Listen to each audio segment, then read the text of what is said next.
Starting off tonight with Barkeep Brown Ale from TransCanada Brewing in Winnipeg. They describe it as a traditional English-style brown ale with familiar notes of roasted chocolate, espresso, and dark cherry, along with some fruity aromas. That is kind of nice. So today I'm just going to do a nice chill question and answer. I asked on my Patreon and on my channel community tab thing for some questions, and a handful of you guys sent some in, so here we go. Has anything become broken or faulty yet? Surprisingly few things. One of the first ones was a lighter power socket thing for a vehicle which died within a couple of weeks, and I did a video on that. I'll put a link up there. Other than that, the only other thing is this Kaiweets clamp meter, and I don't think it's its fault because I actually killed it.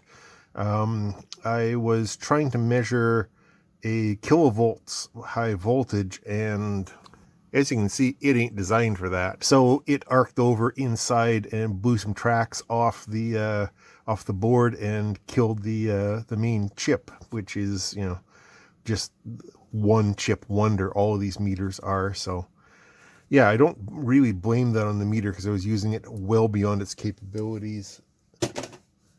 But other than that, and there's a few things that I didn't expect to be decent, and they weren't, like that spy device, or anti-spy device, I guess. I'll put links to any of the old videos I mentioned down in the description, and I'll put some of them up in the corner for your viewing pleasure. Gerald's got a whole bunch of questions. Hawaiian pizza? Generally not. My pizza is normally the Meat Lovers special, whatever they happen to have. Beatles or Rolling Stones? Yes, please. Also Led Zeppelin and Pink Floyd. How do I like my coffee? Black. How many lights do you see? More than I can count. So very many more than I can count. Mark, how do I decide which wire gauge to use for an electromagnet? Well, you could take a look at how much current you want to draw, what voltage you want to use, choose a wire gauge based on its series resistance, and do some math on it. But if you're lazy like me, you just use whatever wire you happen to have on hand that's enameled and insulated, and use as much of it as you can. Smaller the better, obviously. And the question that I get more often than a lot, why don't Canadian YouTubers have a face? Were you all horribly maimed in a poutine accident? I values my privacy. Mr. Simple Electronics, what is one tool that's missing from your shop? I've been doing pretty well convincing these sponsors to send me tools for review, though I suppose it would be nice to have a newer digital scope. This good old Tektronix is an awesome analog scope, but it doesn't have the storage and all the math features that those fancy new digital scopes have, so that would probably be the one thing that I'm most missing. But beyond that, it's kind of nice having just a random assortment of tools. You never know when you're going to need another pair of wire cutters or pliers or whatever, screwdrivers. And I am going to keep trying out the cheapest available tools, just so you guys don't have to burn your money. I mean, I'll use my Patreon's money for that, or the sponsors, and I'll show you what's good and what's crap as it shows up here. But I'm always going to be focused on trying to get the cheapest available, cheapest viable tools, just because that's the way I roll. Kyle, if you could create your own beer, what flavorings would you make? It would be a dark ale or a stout, possibly an oatmeal stout. I wouldn't be adding fruits and weird vegetables and minerals and oddball stuff. Mostly traditional stuff. Maybe some oatmeal for an oatmeal stout, stuff like that. The Embedded Hobbyist. How much stuff is there still left in the pile? Oh man, if you're talking the mail pile, there's lots of stuff there and it just keeps coming in. However, there are many, many piles around here. Each one bigger than the previous one, and most of them, well, no, they're vaguely organized, but not too much. And some of them just continue to grow out of control. Paul's actually got some serious questions. My education background. I went to college for a course called Telecommunications Technician, which at the time was a 1-year course. It became a 2-year course a couple of years later.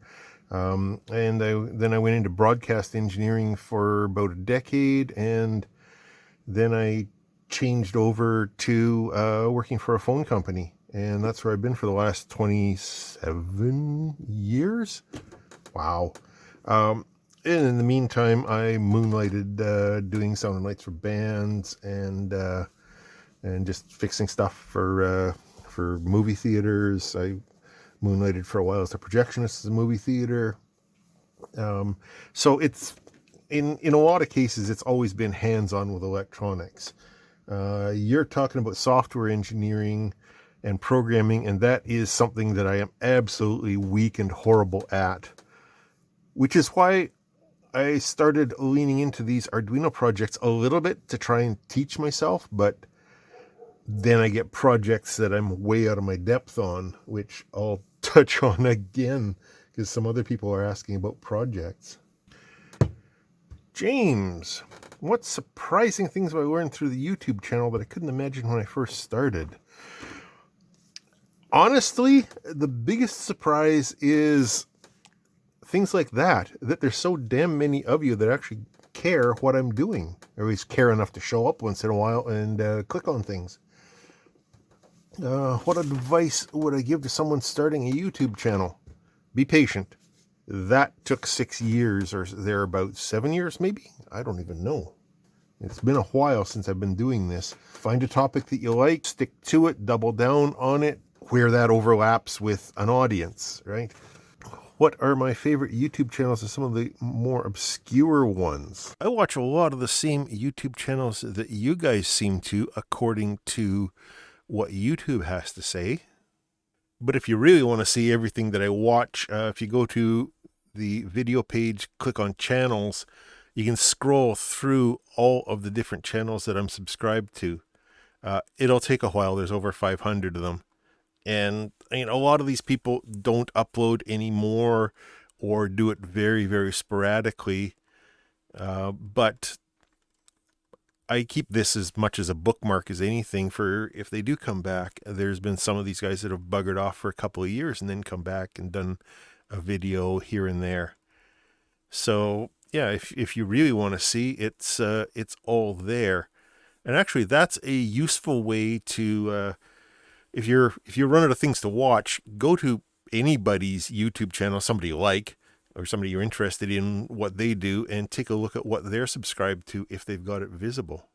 But you asked about favorite small channels. I'm not going to play favorites on you guys, I don't think. But there is one that I've discovered lately who's only got 9 subscribers. He's a small one-man repair shop in Greater Toronto area, and he's got some promising little videos here. This cleaning the Heiko solder sucker thing that he did a month or so ago, that's directly applicable also to the solder sucker that I focused on a while ago. So if you've got one of those, it's not a bad video to check out. And I really resonated with his parts salvaging and parts harvesting video, because I've always done that, and now that we've got all these parts shortages and shipping weirdness going on, it's a useful skill.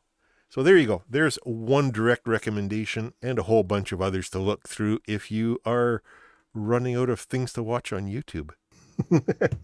Simple Electronics asks, how is Lance my dog, and who's a good boy? Well, obviously he is. He's also getting to be an old boy, though, but he's still my hiking and walking partner, and he's still good at his biggest job around here is chasing away the door-to-door salesman, and he really enjoys doing that, so he's definitely a good boy for that. Pat, what is the coolest project I've got in mind and are planning to do but haven't started yet? I've got a couple of projects that I thought were pretty cool that I started and haven't finished, so I'm probably going to go that direction first. Some of you may recall the DIY Skycam thing that I had tried to put together, over a year ago. And I got most of the hardware to a sort of working state, but Then I got stalled on the software, and the teenage coder got busy with other stuff and really couldn't care less about my project. So software is where I'm stuck on that one. And I don't know. I will get back to it eventually, I promise, but I'm not going to make any promises as to when. As for new projects, those will show up when inspiration strikes me. I try not to plan this stuff too far in advance, which is one of the reasons why I'm constantly ordering random parts for my stock, which are showing up in the mailbag. And something that a lot of people ask is, what do you do with all that stuff? Oh, in a lot of cases, it is things that I am probably going to need for future projects that I just haven't decided to do yet. What the next project that I have planned is, I'll be as surprised by it as you will, quite honestly. Going back through the list, what's the most interesting technology I've worked on? Oh man, it's been fairly varied over the years. I really enjoyed the live production stuff back when I was doing that. Some of the high power stuff that I dealt with in the radio transmitters was pretty cool. I don't know. I'm having fun with just these small basic kits these days, and coming up with Arduino projects that don't tax my programming skills too much. They give me a bit of a challenge, but don't tax it too much. That's kind of a hard one, actually. Well, I think that touches on most of those questions.